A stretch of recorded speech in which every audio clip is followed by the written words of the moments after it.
তিন শ্রেণী মানুষের সাথে কথা বলবেন না, তাদের দিকে দয়ার দৃষ্টিতে তাকাবেন না, তাদের পাপ ক্ষমা করবেন না, তাদের জন্য থাকবে যন্ত্রণাদায়ক শাস্তি। আল্লাহ সুবহানাহু ওয়া তাআলার 100টা দয়া, একটা দয়া দিয়েছেন যেই দয়াতে গোটা পৃথিবী চলছে, সৃষ্টির শুরু থেকে কিয়ামত পর্যন্ত চলবে। বাকি আছে, বলেন বাকি আছে 99টা। একটা দয়াতে পৃথিবীতে কত কাজ করে আপনি একটু কল্পনা করুন।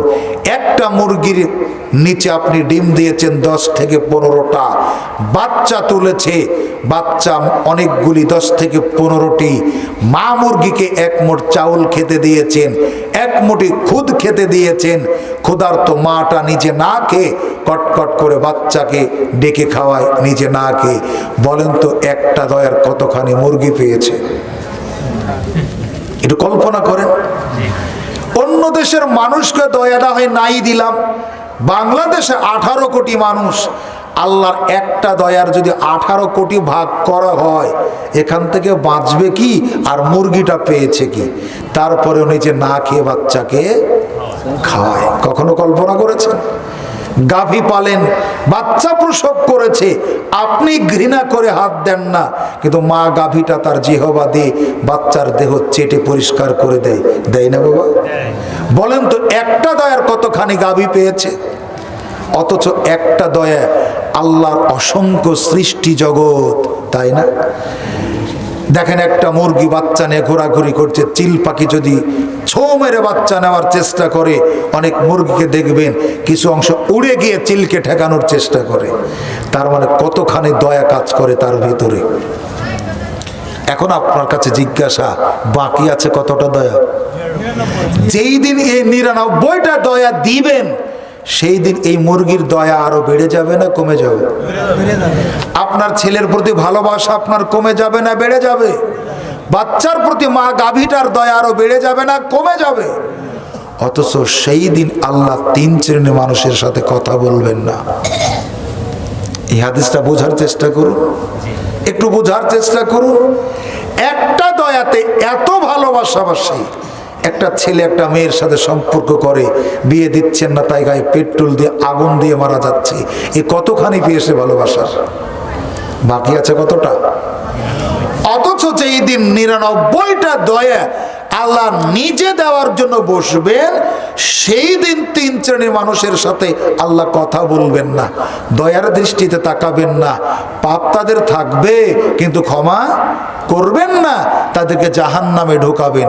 তাহলে 3টা পাপ খুব সহজ, তাই না?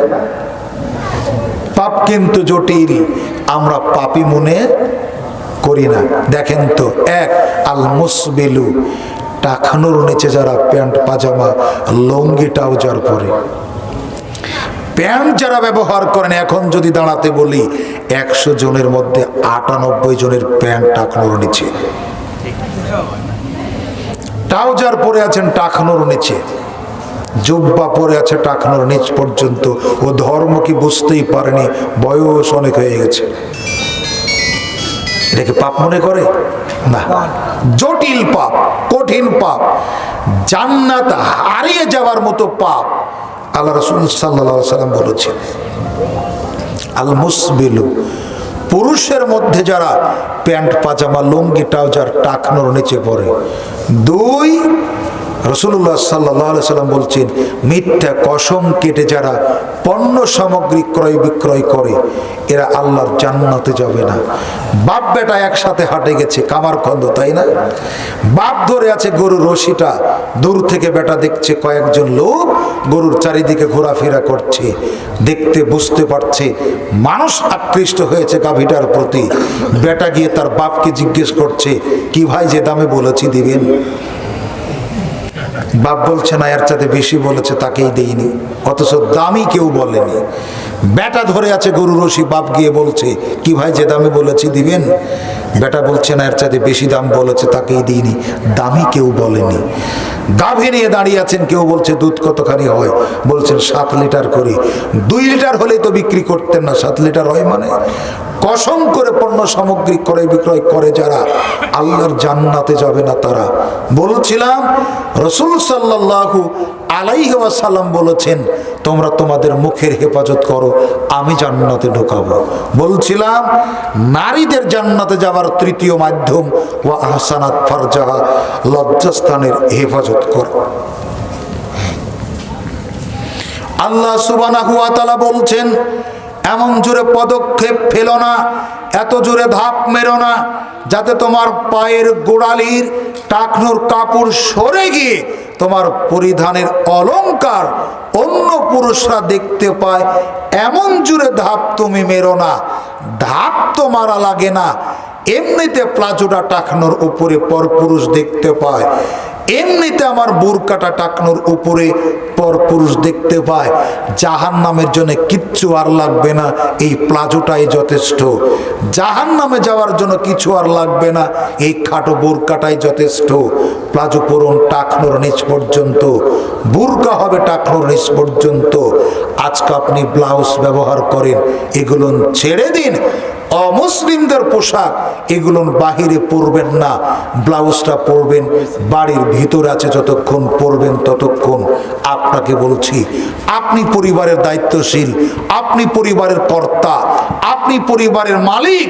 আল্লাহ নবী আপনাকে বলেছেন জান্নাতে যাবে না কয়েক শ্রেণীর মানুষ, তার একটা হলো দাইয়ুস, যারা আল্লাহর জান্নাতে যাবে না তারা।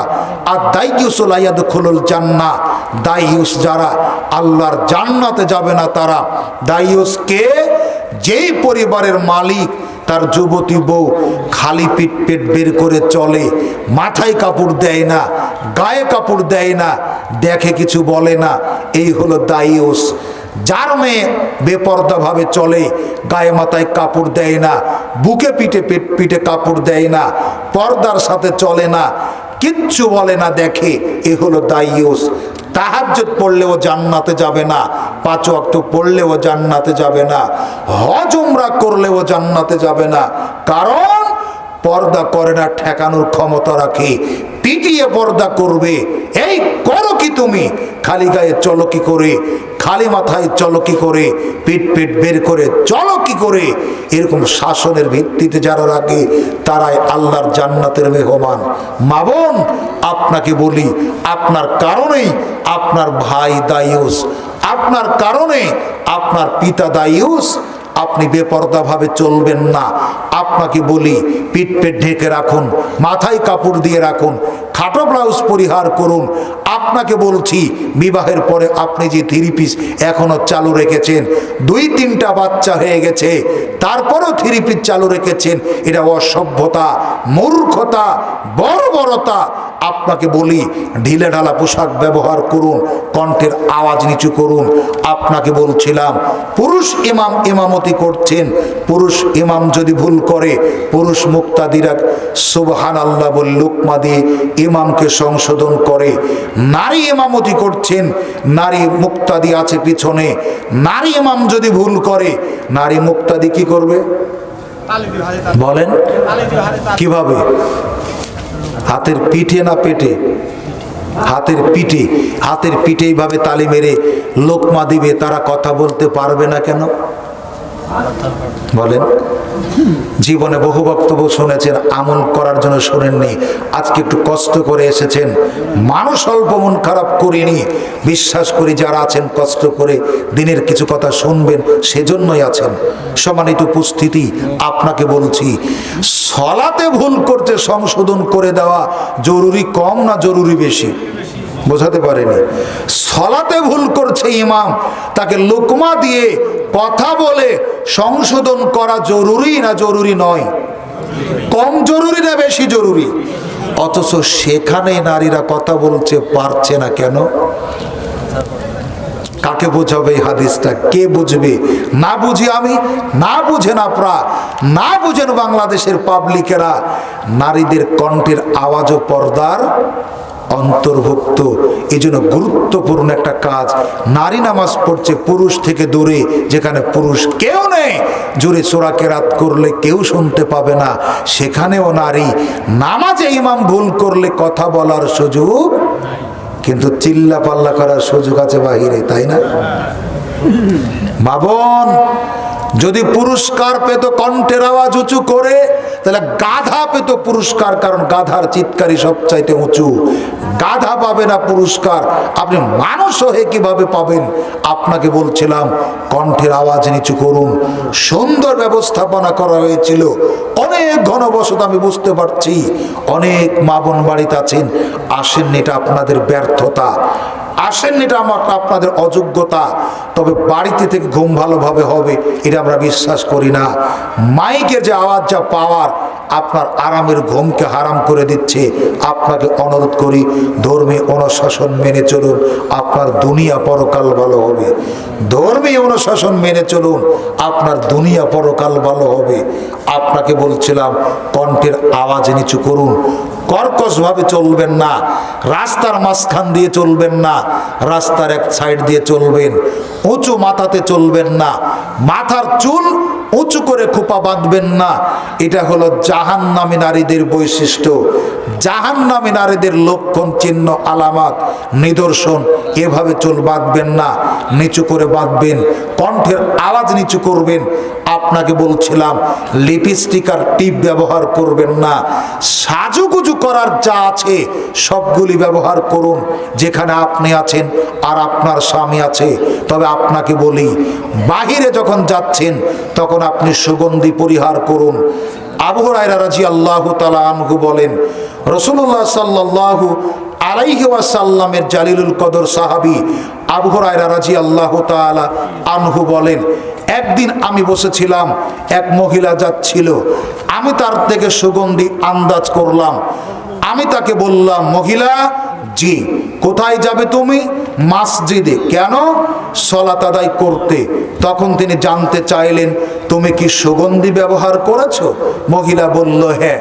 তখন তিনি বললেন, তুমি বাড়িতে ফিরে যাও, একজন নাপাক মানুষ, অপবিত্র মানুষ যেইভাবে গোসল করে তুমি ওইভাবে গোসল করো। নাপাকি মানুষ পাক হওয়ার জন্য, অপবিত্র মানুষ পবিত্র হওয়ার জন্য যেইভাবে গোসল করে, এই নারীকে আবু হুরায়রা ওইভাবে গোসল করতে বললেন। কেন বলেন তো?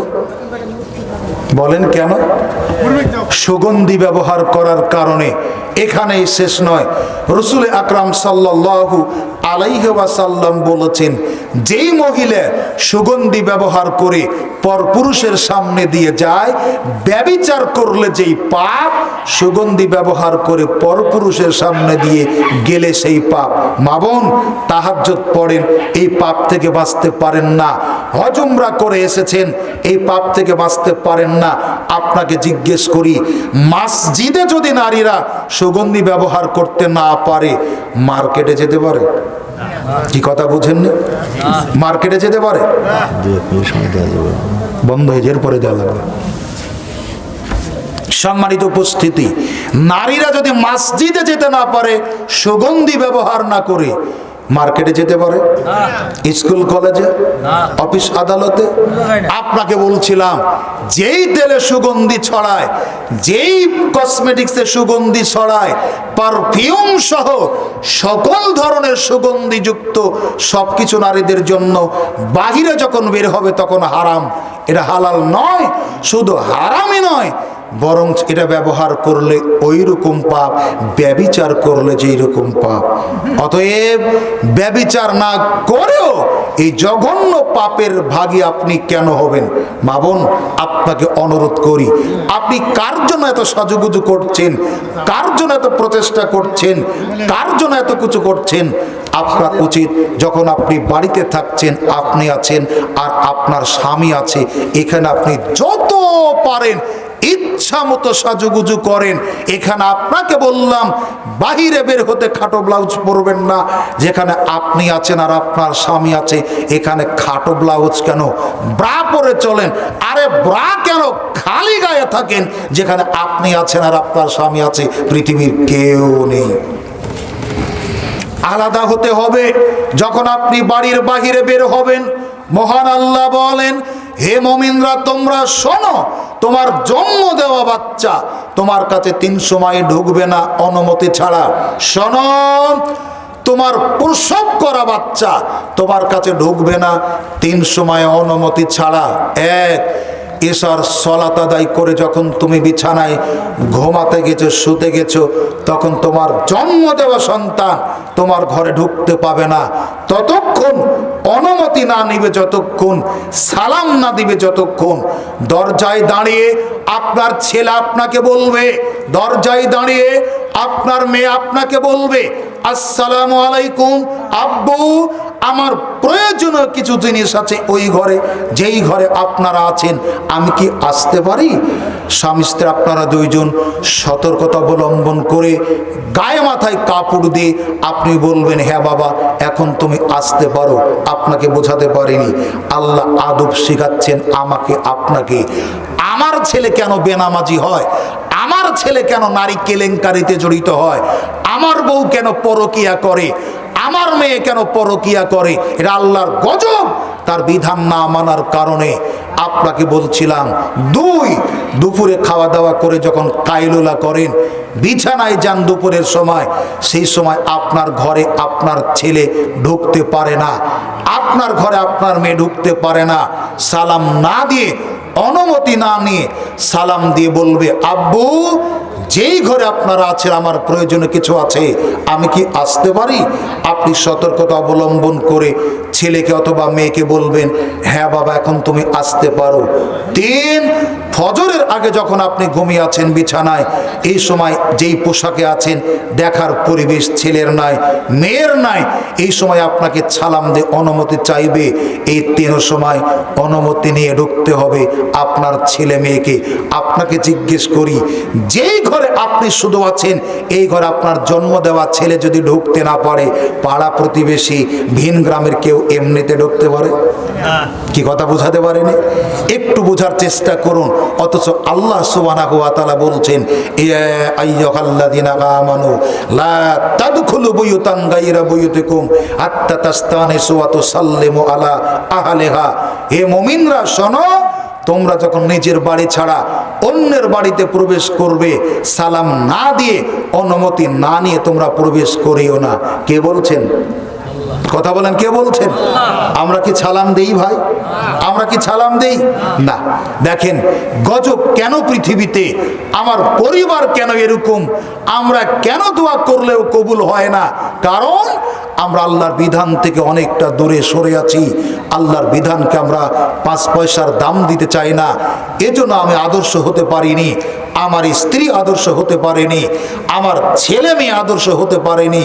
তাই তো আমি নানান সময় নানানভাবে নানান জায়গাতে আশঙ্কা বোধ করি, আতঙ্কিত থাকি, ভীতির সাথে থাকি, শঙ্কার সাথে থাকি। আপনাকে বলছিলাম ধর্মীয় বিধিবিধানগুলি মেনে চলার চেষ্টা করুন। আবু সাইদ খুদরি রাদিয়াল্লাহু তাআলা আনহু বলছেন, আবু মুসা আশআরী রাদিয়াল্লাহু তাআলা আনহু একদিন গেলেন ওমর রাদিয়াল্লাহু তাআলা আনহুর বাড়িতে। ওমর রাদিয়াল্লাহু তাআলা আনহু তাকে ডেকে পাঠিয়েছিলেন। তিনি তার বাড়িতে গেলেন, দরজার একদিকে দাঁড়িয়ে সালাম দিলেন, যাওয়ার অনুমতি চাইলেন, সালামের জবাব দেওয়া হলো না, অনুমতিও পেলেন না, ফিরে আসলেন। অনেকদিন পরে দেখা হলো ওমরের সাথে। তিনি বলছেন, কি ব্যাপার আবু মুসা আশআরী, আমি তোমাকে দেখা করতে বলেছিলাম, তুমি কেন দেখা করলে না? তখন তিনি বলছেন, আমি গিয়েছিলাম আপনার বাড়িতে, সালাম দিয়ে অনুমতি চেয়েছিলাম, সালামের জবাবও দেওয়া হয়নি, অনুমতিও দেওয়া হয়নি, তাই আমি ফিরে এসেছি। অনুমতি না দিলে কি করতে হবে? সাহাবীর জীবনের বাস্তব আমল কি করবেন? বলেন কি করবেন? আল্লাহ বলছেন, সালামের অনুমতি যদি দেওয়া না হয়, তোমাকে যদি ঢোকার অনুমতি না দেওয়া হয়, তুমি ফিরে এসো। তবে যেই ঘরে কেউ বসবাস করে না, ভাঙ্গাচোরা ঘর, এর ভিতরে তোমার প্রয়োজনীয় যদি কিছু থাকে, এখানে তোমার প্রবেশ করা জায়েজ, প্রবেশ করা বৈধ।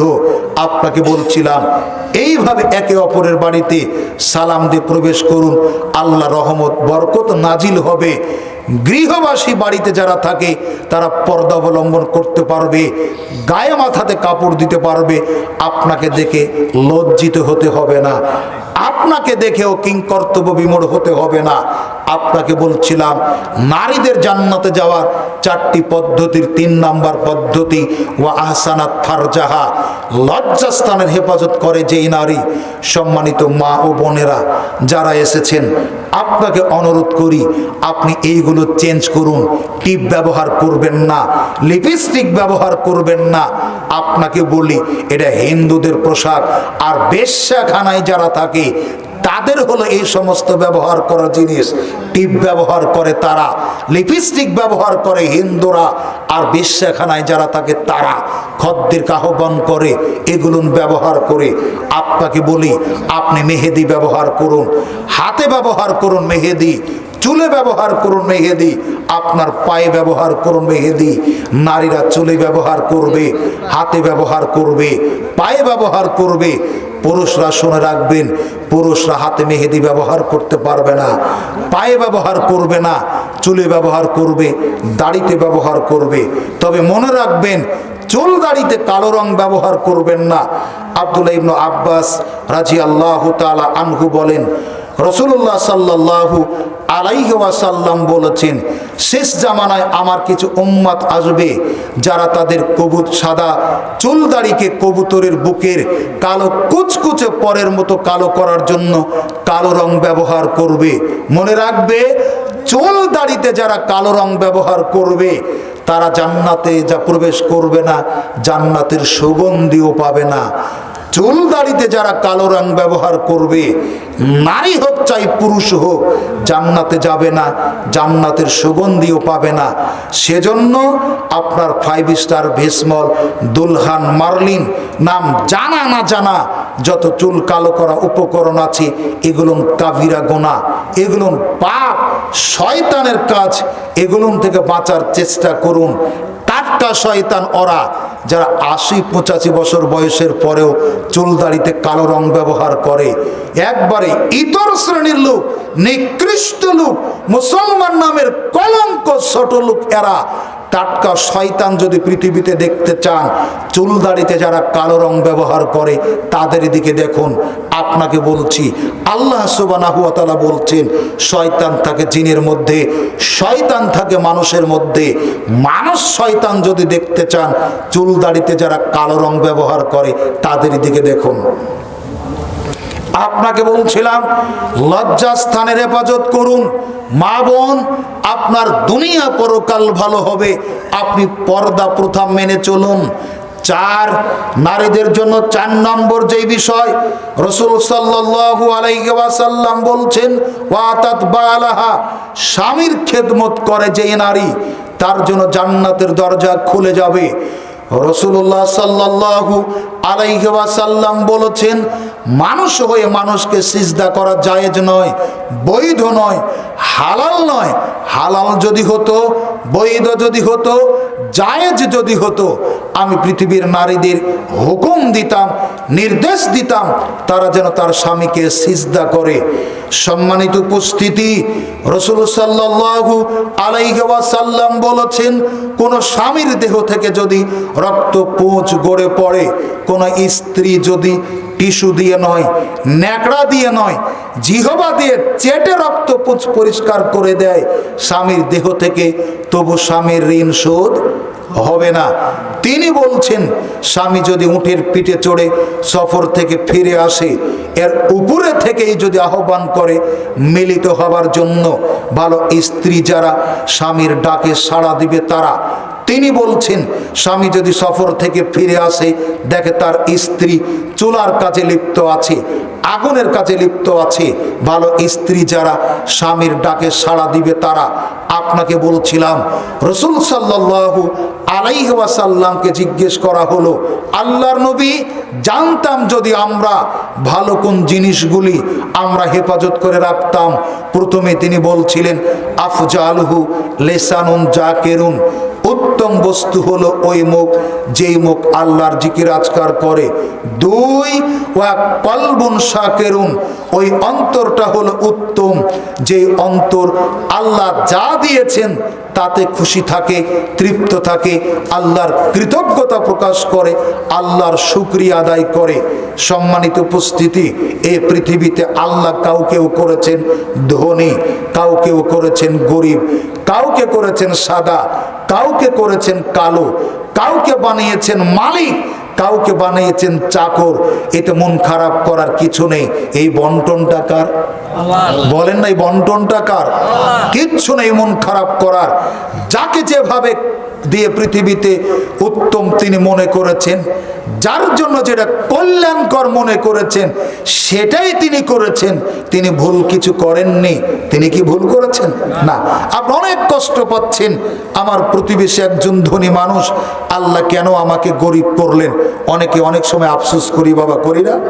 কোনো আফসোস করার কারণ নেই। আপনি যদি এরকম মনে করেন তাহলে আপনাকে এরকম ভাবতে হবে আল্লাহর বন্টনে আপনি সন্তুষ্ট নন।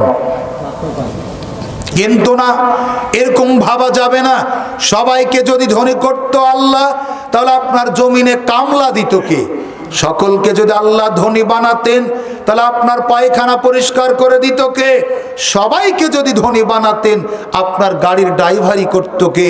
সবাইকে যদি আল্লাহ ধনী বানাতেন আপনাকে তো অনেক উপকার কে নিত? আপনার ছেঁড়া জুতাটা সেলাই করে দিত কে?